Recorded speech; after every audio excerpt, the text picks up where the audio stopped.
Everybody here, probably in this studio, you own more pets? No, I don't, Greg. That's not true. Okay. I don't own any animals, Greg. Oh, you okay? No, you think I want these motherfuckers coming to my house? Go around and find out.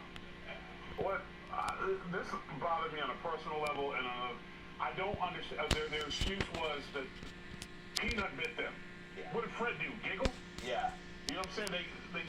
This is what these officials do. Now, I had a similar thing happen to me where a person tried to break into my house in the backyard, and I had cane corsos at the time. And my dog bit him on the ass for trying to get in my back window. Now, when he was discovered, my dog was hanging from his ass because he was a good boy. Right. He didn't finish him. He held him. They came in and took my dogs. I cooperated with them, and I said, please keep them two together. They've never been apart. They're like, no problem, no problem. I had to go to court to get my dogs, and the judge said they were just protecting their home. You can pick your dogs up. When I went to pick them up, they euthanized them because they tried to separate them, and the big one got aggressive. So this is not, unfortunately, this is not uncommon. The people that come in are power hungry. You raided their house looking for what? What exactly? The story about rabies, a squirrel with rabies, it's not hard to figure out. Yeah. They got a little frothy mouth, but they look a lot like Hunter Biden when you crack. They're aggressive, and no owner would be holding them. Right. They don't do tricks. Yeah. So it's a terrible thing, and you know what? It did wake a lot of people up. And it's crazy. It could flip. So if you're on the ropes, if you're not sure, and you want to get on the right team, if you don't want to vote because Tyrus told you to, which you shouldn't anyway, or celebrity, do it for Peanut and Fred. Do it for Peanut and Fred! Do it for Peanut and Fred!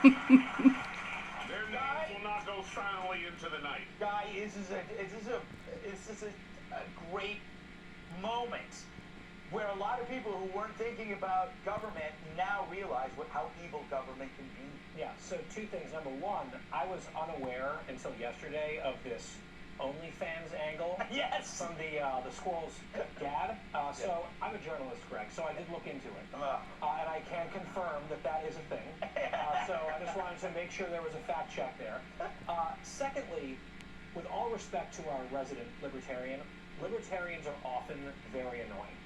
However, they are often right about a lot of things. And I feel like the libertarian movement should almost like nominate like a dead squirrel as their next presidential nominee just to draw attention to what happened to Peanut, because it is the most cartoonish, disgusting abuse of government that shows all the wrong priorities, and it's so easy for people to understand. And if you're not going to mess with like anything in the country, or if you're going to mess with anything in the country, it ought not be pets.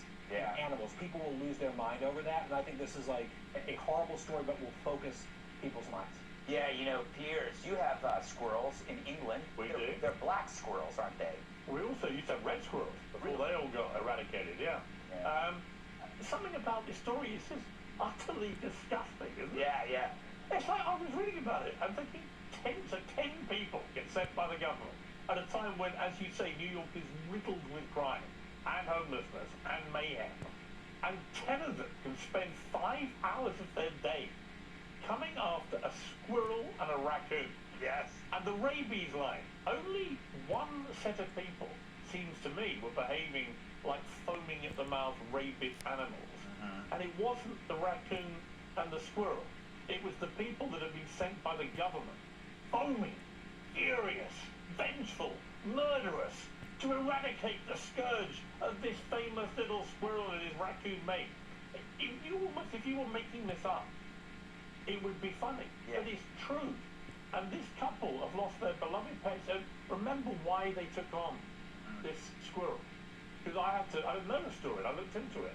So the squirrel's mother died, and this guy saw this happen, and he took the little baby squirrel in, right? He took him a little baby squirrel, and then he has to have it wrenched away by his own government and murdered. It is disgusting. Wow, Kat, this is becoming an incredibly powerful segment. Yeah, I can't even think about Peanut because it makes me too upset. Yeah, you know that some people, like I have friends that could not talk about this. It's a real,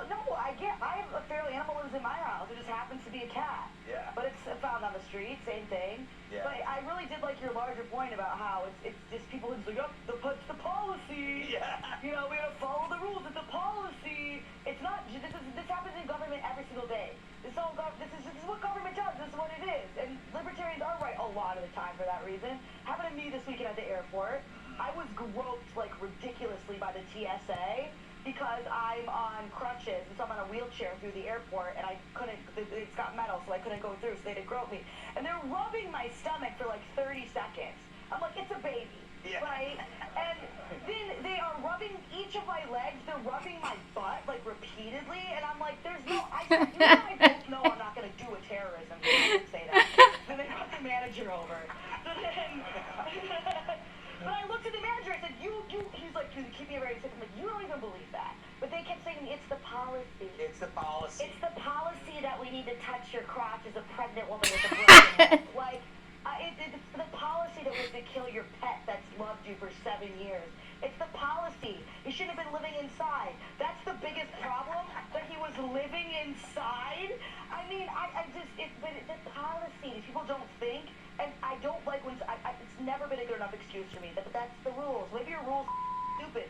Maybe your rules inhumane. Maybe your rules hurting people. What do you have to say to that now? And they never have anything to say. They don't, but this is a thing that comes up in society. It's like, you find that when even in customer service, there are people that cannot go, like, they just have to follow the path no matter how. Nobody sees it's it. Also the big, it's also the big, powerful ego. Yeah. You know, because if I was standing in their backyard ripping their tree out, and the tenant would be like, yeah, that's the feral animal right there, go get him. Be like, oh, we're going to have to call another guy for this, we're going to have to get another thing for that. But a little tiny squirrel, he bit me, I'm putting him down. They're so powerful. You know, it's like, the other thing is, Kat, by telling us that story, you probably just increased TSA jobs by 100,000.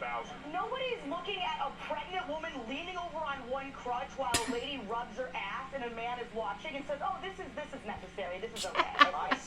I saw that video, though, a few years ago. Yes, I remember. You sent the etchings of it. Yes. Hey, Sean Hannity here. Hey, click here to subscribe to Fox News YouTube page and catch our hottest interviews and most compelling analysis. You will not get it anywhere else.